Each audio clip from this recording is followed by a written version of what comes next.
આજે સુરત શહેરમાં કથળી રહેલી કાયદો અને વ્યવસ્થાની સ્થિતિને લઈને આમ આદમી પાર્ટીએ પોલીસ કમિશનરને આવેદનપત્ર આપ્યું છે।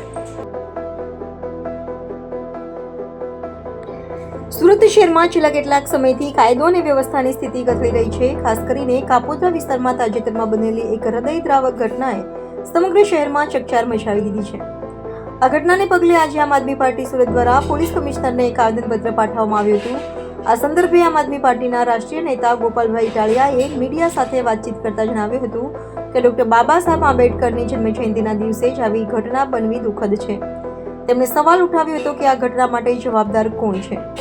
દારૂના નશામાં ધૂત અસામાજિક તત્વો આવી ઘટનાઓને અંજામ આપે છે, જે દર્શાવે છે કે ગુજરાતમાં કહેવાતી દારૂબંધી માત્ર કાગળ પર જ સીમિત છે।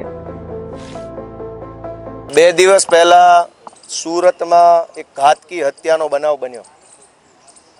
એક વ્યક્તિએ એક ગરીબ છોકરા પાસે બીજા છોકરા પાસે દારૂ પીવાના 10-20 રૂપિયા માગ્યા અને દારૂ પીવાના રૂપિયા ન આપ્યા તો છરો મારી અને ખૂન કરી નાખ્યો।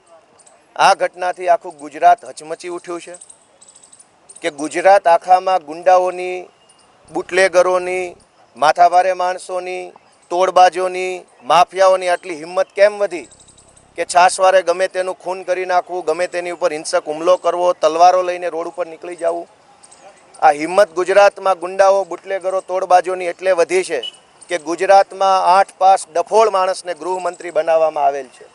જ્યારે આવા ડફોળો ગૃહમંત્રી હોય, 8 પાસોનું ટોળું ગૃહમંત્રી હોય તો ગુંડાઓ અને બુટલેગરોને ક્યારેય ડર પોલીસનો લાગવાનો નથી।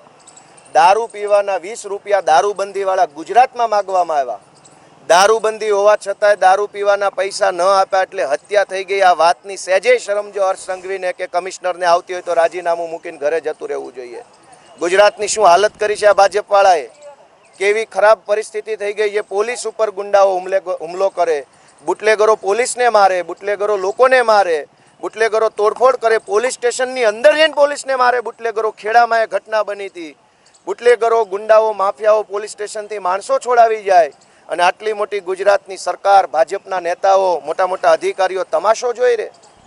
અમે આજે સુરતમાં જે દેવી પૂજક સમાજના યુવાનની ઘાતકી હત્યા કરવામાં આવી છે એના વિરોધમાં એ પરિવારને ન્યાય મળે એની માંગણી કરવા માટે ગુજરાતમાં બુટલેગરો, ડ્રગ્સ માફિયાઓ, ગુંડાઓ ઉપર પોલીસનું નિયંત્રણ આવે એવી અસરકારક કામગીરી કરવાની માંગણી લઈ અને સુરતના પોલીસ કમિશનરને મળવા માટે આવ્યા છીએ।